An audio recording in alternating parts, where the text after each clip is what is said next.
Students, इसके पहले वाले वीडियो में हमने क्या पढ़ा था? अम्ल क्षार एवं लवण के बारे में पढ़ा था, जिसमें अम्ल किसे कहते हैं, क्षार किसे कहते हैं, अम्ल क्षार को हम कैसे पहचानेंगे, इन सभी चीजों का अध्ययन हम इसके पहले वाले वीडियो में किए थे। साथ ही हम प्राकृतिक रूप में जो पाए जाने वाले अम्ल हैं उसके बारे में भी पढ़े थे।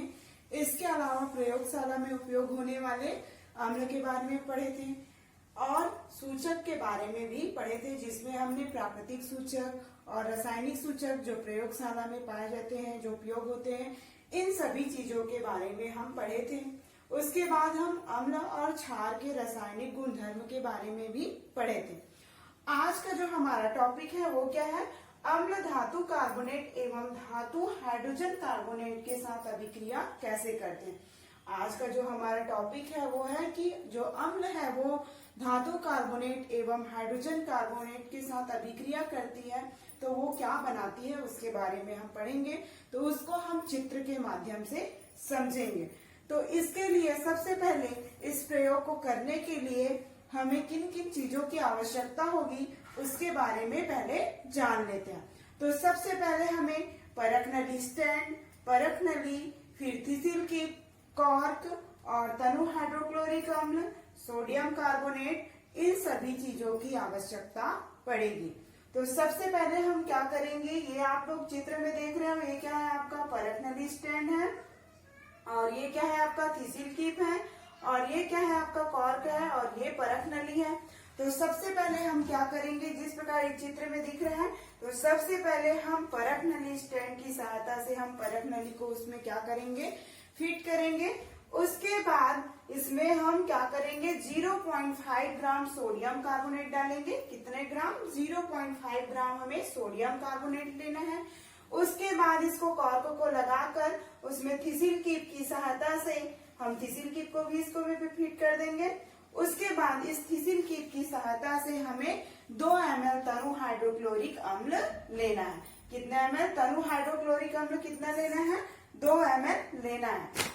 तो ये क्या होगा? तनु हाइड्रोक्लोरिक अम्ल और सोडियम कार्बोनेट आपस में क्रिया करेंगे तो उससे क्या बनेगा? CO2 गैस बनेगा।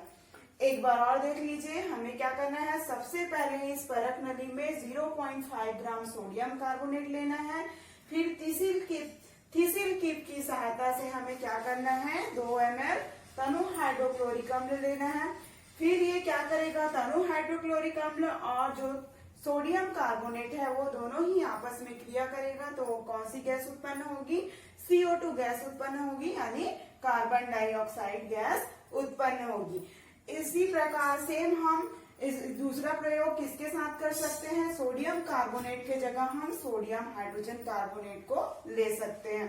बाकी सब चीजें वही रहेंगी। इसके पहले हमने चित्र के माध्यम से समझा था कि धातु कार्बोनेट और सोडियम हाइड्रोजन कार्बोनेट दोनों ही आपस में क्रिया करके क्या बना रहे थे? CO2 गैस उत्पन्न कर रहे थे। तो अब उसको हम समीकरण के माध्यम से समझेंगे।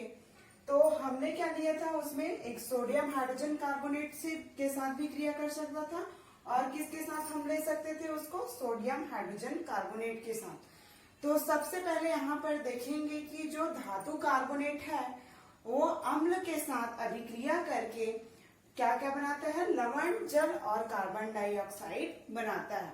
एक बार और देखिए कि जो धातु कार्बोनेट है या फिर धातु हाइड्रोजन कार्बोनेट है, ये अम्ल के साथ क्रिया करके क्या बनाएंगे? लवण, जल और कार्बन डाइऑक्साइड का निर्माण करते हैं। तो इसको हम समीकरण के माध्यम से समझेंगे। तो सबसे पहले हमने क्या लिया है? सोडियम कार्बोनेट, ठीक है, जो हमने किसमें 0.5 ग्राम हमने लिया था, तो जिसको चित्र के माध्यम से हमने समझा था। तो यहाँ पर आपका हो गया सोडियम कार्बोनेट और HCl क्या है? आपका अम्ल है। तो ये क्या हो गया? आपका धातु कार्बोनेट। सोडियम कार्बोनेट क्या हो गया? आपका धातु कार्बोनेट और HCl क्या हो गया? अम्ल हो गया। तो ये दोनों ही आपस में क्रिया करके कौन कौन सी चीजें? सोडियम कार्बोनेट और HCl यानी अम्ल दोनों ही आपस में क्रिया करके क्या बना रहा है? सोडियम क्लोराइड H2O यानी पानी और कार्बन डाइऑक्साइड का निर्माण कर रहा है। तो यहाँ पर जो सोडियम क्लोराइड है वो क्या हो गया? आपका लवण, उसके बाद ये पानी और कार्बन कार्बन डाइऑक्साइड बना रहे हैं। अब देखेंगे कि ये समीकरण संतुलित है या नहीं। तो यहाँ पर सोडियम कितनी है, 2 है। तो यहाँ पर भी आप देख रहे हो सोडियम कितना है, 2 है। यहाँ पर देख रहे हो कि क्लोराइड यहाँ पर कितना है, 2 है। यहाँ कुछ नहीं है मतलब 1 है। इसका और इसका इंटू करेंगे तो क्या हो जाएगा, क्लोराइड भी क्या हो जाएगा, 2 हो जाएगा। तो यहाँ पर भी जो क्लोराइड है वो कितना हो गया, 2 हो गया। अब बात करते हैं हाइड्रोजन की। तो हाइड्रोजन वहां पर 2 है। तो यहाँ पर भी देखेंगे तो हाइड्रोजन कितना है, 2 है। यहाँ कुछ नहीं है मतलब 1 है। इसका इंटू करेंगे तो क्या हो जाएगा, 2। तो हाइड्रोजन यहाँ भी 2 है। तो ये भी हो गया आपका। उसके बाद बात आती है ऑक्सीजन। तो ऑक्सीजन हमारे पास कितने ऑक्सीजन है, 3 ऑक्सीजन है। तो यहाँ पर कितना ऑक्सीजन है, 1 ऑक्सीजन। और 2 ऑक्सीजन कहाँ पर है, यहाँ पर। तो इस प्रकार से ऑक्सीजन भी कंप्लीट है। अब बाकी क्या बचा है, कार्बन 1 है। तो यहाँ पर भी कार्बन 1 है। इस प्रकार से ये समीकरण भी संतुलित है। एक बार और देखिए, सोडियम कार्बोनेट और HCl दोनों ही आपस में क्रिया करके क्या बना रहे हैं, सोडियम क्लोराइड लवण बना रहे हैं और पानी और कार्बन डाइऑक्साइड मुक्त कर रहे हैं। इसी प्रकार से आप दूसरा समीकरण देखेंगे किसका, सोडियम हाइड्रोजन कार्बोनेट और HCl ये दोनों ही आपस में क्रिया करके क्या बना रहे हैं, सोडियम क्लोराइड, पानी और कार्बन डाइऑक्साइड बना रहे हैं। तो आप देखेंगे कि ये सोडियम कार्बोनेट मतलब इसको समीकरण को देखेंगे कि संतुलित है कि नहीं। यहाँ सोडियम कुछ नहीं है मतलब क्या है, 1 है। तो यहाँ पर भी 1 है। क्लोराइड कितनी है, 1 है। तो यहाँ पर भी क्लोराइड 1 है।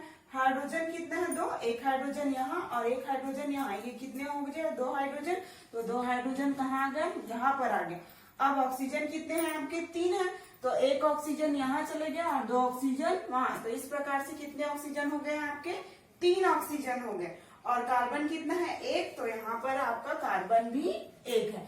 इस प्रकार से ये समीकरण संतुलित होता है। एक बार और देखिए, सोडियम हाइड्रोजन कार्बोनेट और HCl दोनों ही आपस में क्रिया करके क्या बना रहे हैं, सोडियम क्लोराइड, पानी और कार्बन डाइऑक्साइड बनाते हैं। इस प्रकार से आप देखेंगे कि जो सोडियम कार्बोनेट है तथा सोडियम हाइड्रोजन कार्बोनेट है, ये अम्ल के साथ अभिक्रिया करके क्या क्या बना रहे हैं, लवण, जल एवं कार्बन डाइऑक्साइड का निर्माण कर रहे हैं। अब आगे हम देखेंगे कि क्षारक का अधातु ऑक्साइड के साथ अभिक्रिया, मतलब क्षार का अधातु ऑक्साइड के साथ अभिक्रिया होती है तो क्या बनाती है, इसके बारे में पढ़ेंगे। तो सबसे पहले देखेंगे कि हम किस प्रकार से अधातुओं के साथ क्रिया कर रहा है क्षार, तो वो क्या बना रहा है। तो इसके लिए उदाहरण के रूप में मैं लेना चाहूंगी, कार्बन हो गया, सल्फर हो गया। इसके अलावा और भी अधातुएं हैं जो ऑक्सीजन से क्रिया करके क्या बनाते हैं। मैंने यहाँ पर एग्जाम्पल किसका लिया है, कार्बन और सल्फर का। तो ये दोनों ही ऑक्सीजन से क्रिया करके क्या बना रहे हैं, कार्बन डाइऑक्साइड, सल्फर डाइऑक्साइड का निर्माण करते हैं। इसके अलावा जो है वो क्या है, क्षार जो है वो अधात्विक ऑक्साइडों के साथ अभिक्रिया करके क्या बनाता है, लवण और पानी भी बनाता है। इसको हम उदाहरण के द्वारा समझेंगे। तो यहाँ पर मैंने उदाहरण के रूप में सल्फर डाइऑक्साइड लिया है, जो कि क्या है आपका अधात्विक ऑक्साइड है। और दूसरा क्या आपका, इस उदाहरण मैंने किसका लिया था आपका, एक तो कार्बन का लिया था, एक तो सल्फर डाइऑक्साइड का। तो यहाँ पर मैंने सल्फर डाइऑक्साइड क्या है, आधात्विक ऑक्साइड है। ये किससे क्रिया कर रही है, क्षार से। सोडियम हाइड्रोक्साइड क्या है, क्षार है। तो ये दोनों ही आपस में क्रिया करके सोडियम सल्फाइड और क्या कर रहा है, पानी का निर्माण कर रहा है। तो यहाँ पर सोडियम सल्फाइड क्या है आपका, लवण है।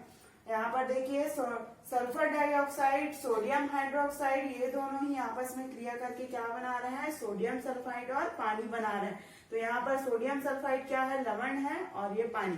तो आप लोगों को पहले भी बताई थी कि आधात्विक ऑक्साइड क्षार से अभिक्रिया करके क्या बनाता है, लवण और पानी का निर्माण करता है। इसके अलावा हम देखेंगे कि समीकरण संतुलित है या नहीं। तो यहाँ पर देखेंगे सोडियम हमारा कितना, 2 है। तो यहाँ पर भी आपका सोडियम कितना है, 2। सल्फर यहाँ कुछ नहीं है मतलब 1 है। तो यहाँ पर भी आपका सल्फर क्या है, 1 है। ऑक्सीजन की बात करेंगे तो 2 ऑक्सीजन यहाँ पर है, 1 ऑक्सीजन यहाँ पर। तो कितना ऑक्सीजन हुआ, 3 ऑक्सीजन हुआ। तो यहाँ पर भी आपके 3 ऑक्सीजन है। अब बात करते हैं हाइड्रोजन की। तो यहाँ कुछ नहीं है, मतलब क्या है, एक है तो इसका और इसका इंटू करेंगे तो कितना हो जाएगा, हाइड्रोजन कितना हो जाएगा 2। तो यहाँ पर भी हाइड्रोजन कितनी है 2। अब बात करते हैं ऑक्सीजन। ठीक है, ऑक्सीजन 3 ऑक्सीजन तो हमारा कितना हो गया था, यहाँ पर आ गया था। इस समीकरण में देखेंगे कि 2 ऑक्सीजन यहाँ पर और ये कितना ऑक्सीजन, यहाँ कुछ नहीं है, तो इन दोनों का इंटू करेंगे तो कितना हो जाएगा 2 ऑक्सीजन। तो कितना हो गया 2 ऑक्सीजन यहाँ पर, 2 ऑक्सीजन 4 ऑक्सीजन। तो 3 ऑक्सीजन तो यहाँ पर है, तो 1 ऑक्सीजन कहाँ चले गए, यहाँ। तो इस प्रकार से ये समीकरण भी संतुलित है। तो आप देख रहे हो कि सल्फर डाइऑक्साइड ये अधात्विक ऑक्साइड है, ये क्षार के साथ यानी सोडियम हाइड्रोक्साइड क्षार है, उसके साथ क्रिया करके क्या बना रहा है, लवण और पानी का निर्माण कर रहा है। अब जो हमारा अगला टॉपिक है वो क्या है, अम्ल और क्षार आपस में कैसे अभिक्रिया करते हैं। अम्ल और क्षार आपस में क्रिया करते हैं तो वो क्या बनाते हैं। इसके पहले भी वाले वीडियो में भी मैंने बताया था कि अम्ल और क्षार जो है वो आपस में अभिक्रिया करता है तो क्या बनाता है, लवण और पानी का निर्माण करता है। इसको हम एक क्रियाकलाप के माध्यम से समझेंगे, एक प्रयोग के माध्यम से समझेंगे, जिसको हम उदासीनीकरण की अभिक्रिया भी कहते हैं। तो ये आप लोग के ये जो अभी बताने जा रही हूँ जो प्रयोग, वो आपके प्रैक्टिकल एग्जाम में भी आप लोग को प्रैक्टिकल भी कराया जाता है, वो एग्जाम में आता है। तो आप लोग ध्यान पूर्वक उसको समझिएगा। तो इस क्रियाकलाप को करने के लिए, इस प्रयोग को करने के लिए हमें किन चीजों की आवश्यकता होगी उसके बारे में बता दूं। तो सबसे पहले हमें परख नली की आवश्यकता होगी, उसके बाद तनु हाइड्रोक्लोरिक अम्ल की, उसके बाद फिनोक्थिलीन की, और क्षार के रूप में आपको क्या आवश्यकता होगी, विलयन के रूप में तनु सोडियम हाइड्रोक्साइड की आवश्यकता होगी। तो हमें इस क्रियाकलाप को करने के लिए किन किन चीजों की आवश्यकता पड़ रही थी, परख नली, तनु हाइड्रोक्लोरिक अम्ल, फिनोक्थिलीन और तनु सोडियम हाइड्रोक्साइड, इसके अलावा ड्रॉपर की भी आवश्यकता होगी। इसके पहले मैंने बताया था आप लोगों को कि अम्ल और क्षार जो है वो आपस में अभिक्रिया कैसे करते हैं। तो ये देखिए यहाँ पर मैंने एक बार और यहाँ पर लिखा है, तो उसके माध्यम से बताऊंगी कि अम्ल और क्षार दोनों ही जब आपस में अभिक्रिया करते हैं तो क्या बनाते हैं, लवण और जल बनाते हैं। इसी को हम एक प्रयोग के माध्यम से समझेंगे, जिसके लिए इन सभी चीजों की आवश्यकता पड़ रही है। तो ये क्रिया क्या कहलाती है, उदासीनीकरण अभिक्रिया कहलाती है। ये आप लोग के प्रैक्टिकल एग्जाम में भी आता है, मतलब आप लोग इसको प्रैक्टिकल भी करोगे, तो ध्यान पूर्वक समझना है इसको। तो सबसे पहले हम क्या करेंगे, हमें परख नली लेंगे। ठीक है, परख नली लेंगे, इस तरीके से हम परख नली लेंगे, उसमें 20 बूंद क्या डालेंगे, तनु हाइड्रोक्लोरिक अम्ल डालेंगे, यानी HCl डालेंगे। इसमें कितने बूंद, 20 बूंद आपको क्या लेना है, HCl लेना है, कितने, 20 बूंद। उसके बाद आपको फिनोक्थिलीन डालना है 1 से 2 बूंद। कितनी बूंद, 1 से 2 बूंद। उसके बाद आप तनु सोडियम हाइड्रोक्साइड को ड्रॉपर की सहायता से बूंद बूंद करके इस किसमें डालोगे, इस परख नली में डालोगे, बूंद बूंद करके।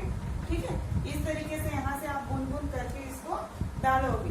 कब तक डालोगे, जब तक कि इस परख नली में जो विलयन है उसका पूरा विलयन का कलर स्थायी गुलाबी रंग नहीं हो जाता, तब तक हमें सोडियम हाइड्रोक्साइड को डालना है। साथ ही हमें इसको काउंट भी करना रहता है, किसको, जो तनु सोडियम हाइड्रोक्साइड की जो बूंदे हैं उसको काउंट करना रहता है कि कितने बूंद में जो हमारा विलयन का रंग है वो स्थायी गुलाबी आया है। तो एक बार और देखिए, सबसे पहले हम क्या लेंगे, परख नली लेंगे, उसमें हम ड्रॉपर की सहायता से 20 बूंद क्या डालेंगे, तनु HCl डालेंगे। फिर दूसरे ड्रॉपर से हमें 1 से 2 बूंद क्या डालना है, फिनोक्थिलीन डालना है। फिर सोडियम हाइड्रोक्साइड को बूंद बूंद करके इस परख नली में कब तक डालना है, जब तक कि इसका स्थायी गुलाबी रंग नहीं आ जाता, तब तक डालना है। ठीक है, इसको हम समीकरण के माध्यम से भी समझेंगे। तो उसके पहले मैं आप लोग को बताना चाहूंगी कि जब हम अम्ल में क्षार की 1 बूंद डालते हैं, परख नली में हमने 20 बूंद तनु HCl लिया है, वो क्या है, आपका अम्ल है। फिर उसमें हमने क्या डाला है, फिनोक्थिलीन। उसके बाद जो सोडियम हाइड्रोक्साइड डाल रहे हैं वो क्या है, क्षार है। तो अम्ल में जब क्षार की 1 बूंद डालते हैं तो क्या होता है, वो आपस में अभिक्रिया करके क्या बनाता है, लवण और जल बनाता है। तो यह क्रिया क्या कहलाती है? उदासीनीकरण की क्रिया कहलाती है। इस प्रकार जो क्षार है वो क्या होता है? क्रिया अभिक्रिया करते जाता है। अब जब क्या होता है, मतलब ये हमारा जो HCl है वो क्या है? अम्ल है। तो उसमें क्षार के एक बूंद डालने से क्या होगा? वो अम्ल के कुछ अणुओं के साथ क्रिया करेगा। जो क्षार है वो कुछ अणुओं के साथ क्रिया करेगा अम्ल के। उसके बाद ये क्या होगा? आपस में अभिक्रिया करके आपका लवण और पानी का निर्माण करेगा। तो यह क्रिया क्या कहलाएगी? उदासीनीकरण अभिक्रिया कहलाएगी। उदासीनीकरण अभिक्रिया कहलाएगी। उसके बाद आप देखोगे कि जो क्षार है वो अभिक्रिया आगे करते जाएगा, और जब हम अम्ल और अम्ल में क्षार की बूंदे को मिलाते जाएंगे तो वो क्या होगा? आपस में अभिक्रिया करते जाएगा। और जब सारे अम्ल के जितने भी आपके ये अम्ल लिए हो 20 गुण, उसके सभी अणुओं के साथ जब क्षार क्रिया करेगा तो क्या हो जाएगा? उदासीन हो जाएगा। यानी अम्ल के सभी अणुओं के साथ जब हम क्षार जो विलयन है उसको डालते हैं तो वो पूरी तरीके से क्रिया करने से वो विलयन क्या हो जाता है? उदासीन हो जाता है। और अंतिम एक बूंद क्षार के डालने से वो क्या हो जाता है? वो स्थायी गुलाबी रंग, मतलब वो गुलाबी रंग आ जाता है, मतलब वो पूर्ण रूप से स्थायी हो जाता है। इस प्रकार से हम इसको समीकरण के माध्यम से समझेंगे। हमने यहाँ पर दिया है HCl, यानी 20 बूंद HCl ये है, वो क्या है? आपका अम्ल है। ये आपका सोडियम हाइड्रोक्साइड क्या है? आपका क्षार है। तो ये अम्ल और क्षार जो है वो आपस में क्रिया करके लवण यानी सोडियम क्लोराइड बना रहे हैं और पानी बना रहे हैं। ठीक है, ये NaCl क्या है? आपका लवण है और ये पानी।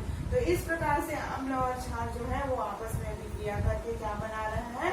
लवण और जल का निर्माण कर रहा है। तो आप लोग उम्मीद करती हूँ कि ये आप लोग को समझ में आ गया होगा अच्छे तरीके से।